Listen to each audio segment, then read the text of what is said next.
In today's Leeds news, Webb advised to meet Leeds Under-18s Youth Cup progress, Academy keeper poised to sign, loan to buy move by Leeds, and Struijk Premier League interest.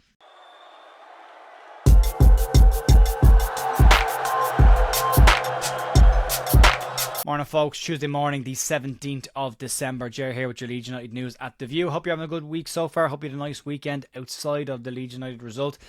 We did get a point, that should be said. Last year against Preston we got nothing, so at least we got something in this, and it's small things to cling to, but we cling to it anyway. But there's a fair bit of stuff to get stuck into today. There's a lot of news, some of it very much in the pinch of salt territory, but we'll clarify that as and when we get to it.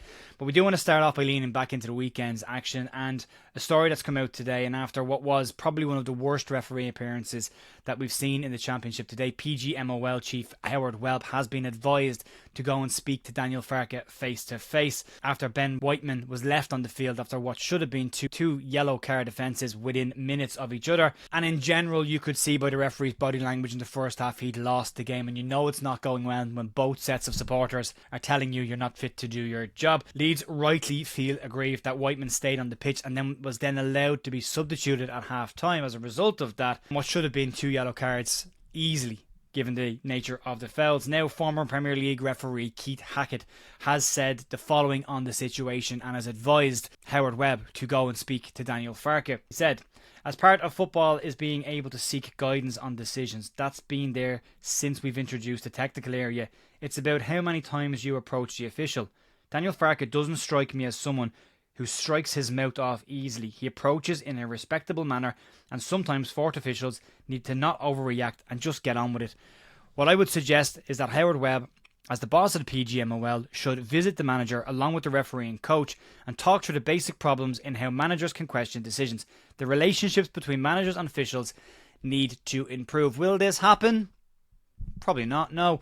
And he will probably end up with a letter apologising for the fact that Farke was booked for speaking to a fourth official, which is allowed in the rules of the games. And what should have been straightforward, two yellow cards. The referee clearly at that moment decided that the second yellow card shouldn't be given because it was too close to the first one, and he lost the run of it from that point on. And you could argue he lost the run of it before that, but we'll see what happens with that. Unlikely anything will happen. But we'll move on to the next story, and that relates to the under-18s as they begin their FA Youth Cup journey, and this season's batch of under-18 hopefuls have big shoes to fill after last year's under-18s reached the final of the FA Youth Cup. But they started off with a win and they have progressed, although not in straightforward circumstances. Leeds did manage to get the win 3-2 away at Portsmouth, but after extra time. But a win is a win and they go through to the next round. Goals for Leeds came from Jacob Render, Josh McDonald and Logan White in that game, and it's great to see Josh McDonald still with the under-18s. Dips in and out of the under-21s as well, but is a good and important player for that team this season. There's still some very, very good young players in that under-18 side, and it's a new batch, but there's some exciting young prospects there as well, worth keeping an eye on. We'll move on to some pinch of salt territory and some rumour mills. It's getting to that time of the year where a couple of weeks away from the January transfer window open, and news has started to come through from the usual suspects around possible moves for Leeds United come January. And Leeds are said to have beaten competition from Sunderland and Manchester United to sign a young teenage Australian goalkeeper by the name of Robbie Cook. According to Alan Nixon, and that's where the pinch of salt comes in, he states that Cook has been on trial at Thorpe Arch over the last several weeks and is now set to sign a 3-year deal at the club. The 17-year-old has said to have had interest from Sunderland, who were keen to sign him at the end of last season, and Manchester United this year, but Leeds are said to have seen off both of those. Nixon via his Patreon claims that there's a 3-year deal in place for the player and is expected to join up with the academy side rather than go into the first team mix. Cook's current club is Perth Glory, and although he has yet to make a senior appearance for the club, he flew to the UK based on the interest in the player. Cook's dad is a British citizen, born and bred in England, and they have a British passport, so the move from Australia back to the UK isn't seen as much of a problem for the young goalkeeper. It's not been confirmed yet, but he will join up with some highly rated young Leeds United goalkeepers in Harry Christie and Rory Mahady, and it'll be interesting to see how Leeds get on with that. They've got 3 really good talented goalkeepers if they bring Cook in the underage. And I know what everyone's saying, how about one for the first team? But I get it, I hear you, but right now Leeds are stacking the deck behind the scenes on young goalkeepers, and we'll see how that one progresses. Moving on to the next transfer story, and again just staying in the rumour mill for right now because there's some clarity needed on this story and I'll give it to you at the end. But the YEP has described Leeds United's next story and next move as a daring raid for a team that Wolves and Spurs are said to have close eyes on. According to Alan Nixon again, he reports that Leeds United have interest in a January move for Sporting CP central defensive midfielder Dario Essugo, who is currently on loan at Las Palmas.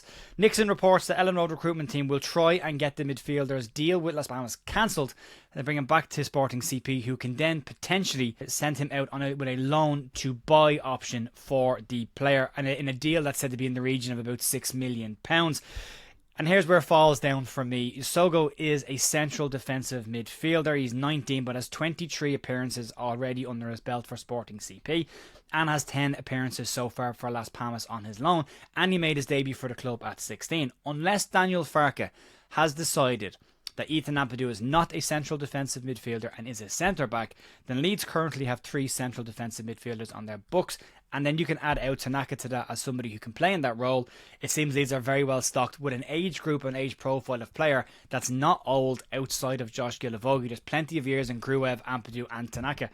So for me, I don't see that this being a move that Leeds are likely to make, especially the complexity of this, getting a loan move cancelled to bring him back for a loan to buy for £6 million for a player who's not going to sit in the under-21 side because he's got first team senior appearances in a major European league. So for me, I don't think that one goes anywhere. It's an interesting story. Alan Nixon's track record's not fantastic with Leeds. He did say during the summer that Leeds United had contacted Blackburn about a move for Sammy Smolix, which Leeds categorically ruled out. There was no phone call, there was no move made for the player. And then when you see Angus Kinnear talk on the square ball and he's outrightly saying the players that Leeds made moves for, Smolix wasn't one of them. So I would take everything Alan Nixon says at the moment anyway with a pinch of salt until we see something happen. But the Cook transfer for the goalkeeper looks more likely.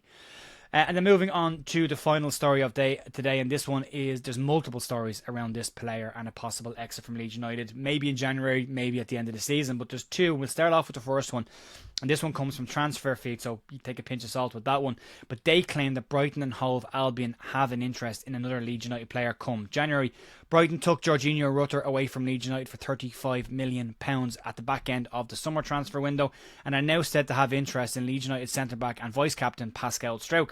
Now, there are other stories floating around and other clubs being linked, and according to LeedsUnited.news, they claim that Spurs have a strong interest in the centre-back, and in an exclusive, Graham Bailey says that Spurs are one of several Premier League clubs said to be keeping an eye on Pascal Struijk and could look to do a deal with Leeds United as early as January. Spurs have major centre-back issues. Archie Gray played centre-back in their last game against Southampton, and they're looking to fill those positions. Bailey claims that Struijk, coming into his prime years, as well as being a left-sided centre-back, appeals perfectly to what Tottenham Hotspur need. You add to that his building-up style of play and his passing ability, and he fits very well into what Ange Postecoglou looks for in a centre-back. Half the reason why he plays Archie Gray there is because of his passing ability out from the back. Struijk isn't, however, said to be looking for a move away from Leeds United at this moment in time, and Leeds are said to be keen to tie the player down to a longer-term contract. He's vice-captain at the moment. He's deputised as captain very well in Ethan Ampadu's absence, and he's having a very good season this season, outside of maybe a couple of moments. The Watford goal against Preston at the weekend weren't brilliant, but outside of that, he's been pretty much a solid cog in the wheel for Leeds United this season. And the issue for me relates to his numbers that he's put up. Pascal Struijk, since breaking into the Leeds United side, hasn't put a full season together without injury, and so far this season is probably his best showing in terms of games without a break, and that will be important when other clubs come to look at him. The key to this will be Leeds getting back into the Premier League before serious interest comes in the player. Pascal Struijk is still very much learning the trade of the game and will get better as a centre-back as he gets older, and you've seen that with a player he's likened to an awful lot in Virgil van Dijk when he was very good in Scotland and then came down to England. Takes time, and he might end up being one of the best centre-backs in the league at some point, but Leeds right now have him.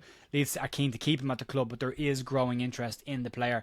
I think a January move is unlikely. Leeds won't sell a player in January when they've got no cover for him, especially trying to get promoted themselves. It'll be the wrong time. If Leeds miss out on promotion, then that's where these kind of moves look likely to happen. Another reason why Leeds need to get promoted from this division this season and get into the Premier League and move on. Folks, that'll be it for me today. We're back tonight with a podcast to cover some other bits and pieces floating around. Some of it I can't talk about just yet, but we'll fill you in later on tonight once we get it confirmed. If it doesn't happen tonight, it will happen during the week. And tomorrow we've got a breakdown with Lockie where we're going to look at Leeds away form in a lot more detail and see if Leeds do approach away games in a slightly different manner than Daniel Farke says. That'll be it for me today, folks. Have a great rest of your day, and I will talk to you later. See ya. Bye.